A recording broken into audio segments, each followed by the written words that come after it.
Hello YouTube, we're going to be doing a quick video on FRQ type of question for our econ practice problem. This will be talking mostly about perfect competition and like those markets, so monopolistic competition, monopoly, and how those shifts change, long run equilibrium, short run equilibrium, stuff like that. So let's see which FRQ we get today. Alright, so it looks like we're dealing with a short run equilibrium for a perfect competition style of market. So and we're dealing with the industry, which is the market. And it says that in the short run, the equilibrium shifts to the right, and for the demand curve. So let's take a look at that. It says previously the long run equilibrium was 50. We're sold. Okay. Alright, so let's draw this shift. Okay, so this is kind of tricky. So this graph that is shown here is already shown the shift in the short run. So this demand curve here is already shifted to the right. So we need to know where it was originally. So it says in the previous long run equilibrium, 50 million figures were sold. So we go to that point here, 50 million, and we draw the demand curve shifted from that point. Whoop. So there we have it. So that was our original demand curve. That's why I notice how I labeled this D2 here. So originally we had it here, and this is D1, so it shifts to the right. So it shifts this way in the problem. Then it says the new long run equilibrium is where 7 million were sold. So in the new long run we have to be selling at 70. So that means there was a shift in the supply curve as well. So now we draw our supply curve, and if it were selling at 70, that means they were selling here. The supply curve would also shift, or would have shifted, there or so. So that would be our shift in supply. So let's figure out what happened here. Let's read the problem. What was the market price in the previous long run equilibrium? So price. So ignoring this part right now with that shift in supply, what was the previous equilibrium with that shift in demand? So originally we were at D1 and it intersects the supply curve here. So we were originally selling at a price of 3.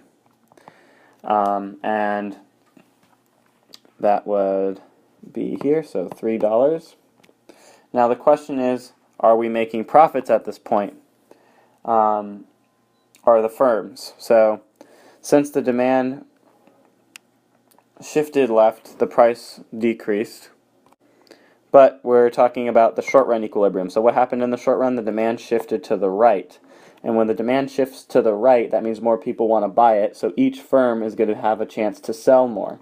So if each firm sells more, that means their profits are positive. So that's the second portion.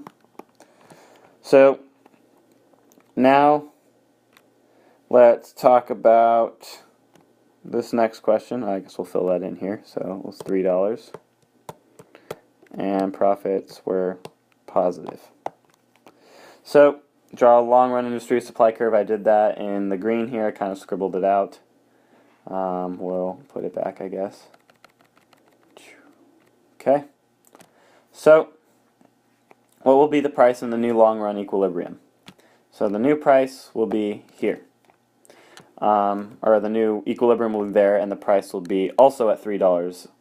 And notice how that was the original as well. So the new price is $3 with that shift. So what about profits? Well, in long run equilibrium, what happened? Well, pretty much firms were making money because more people were buying their products. But then that allowed more firms to enter the market, which caused this shift in supply. The shift in the supply increases the output as more firms enter. But then we come back to the same price as we were originally. So profits for each firm are 0.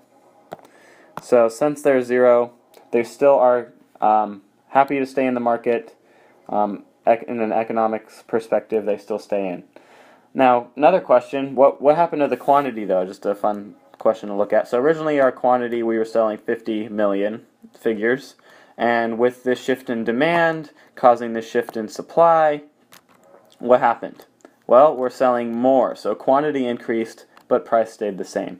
So P stayed about the same, and quantity increased. So that was pretty much the portion for this one. Let's try another one here. So now we're going to go back to the same thing, except this Hasbro has a monopoly on the Star Wars toys, or the figures. So here we have the curve here.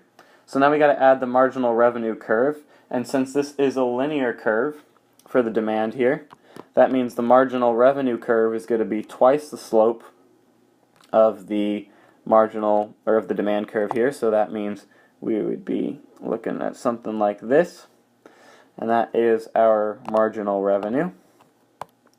So now we did that, clearly label. Okay, so that was demand, so now we need to label marginal cost, which is right here. So this is a monopoly now. How many action figures will be sold and at what price? So a monopoly sells where their marginal revenue intersects their marginal cost. So that's where the amount that they will sell. They will sell 40 million. But at what price? Since they have a monopoly, they can choose to sell where the demand is, and that's at this point here. And that's at a price of $6 for 40 million. So now we say how many are sold? 40 million. And at what price? $6. Okay. That's it, huh? Okay, that was pretty easy. Let's ask another few questions then. How about, let's label consumer surplus, producer surplus, and deadweight loss. So right here, let's get out a highlighter. What would be this region here? So I kind of labeled all the regions already just by shading them. So this, what's above the price is the consumer surplus, that which is sold, and that's that area of that triangle in yellow. Now what would be the producer surplus? That's the area below the price, but between, kind of surrounded by the boundary of the point here. So at 40 million and 60, you kind of are boxed off from that portion, and that is your producer surplus. So that means deadweight loss would be here, and this means that the market is inefficient because of deadweight loss, and that causes kind of a unequilibrium, or I guess a unbalanced, kind of market because consumers aren't too happy that they have to pay more because the monopoly is purposely producing less because they can sell more. Okay, so that was just to throw a question out there to see what you guys would guys were previously on that material. So hope this helped.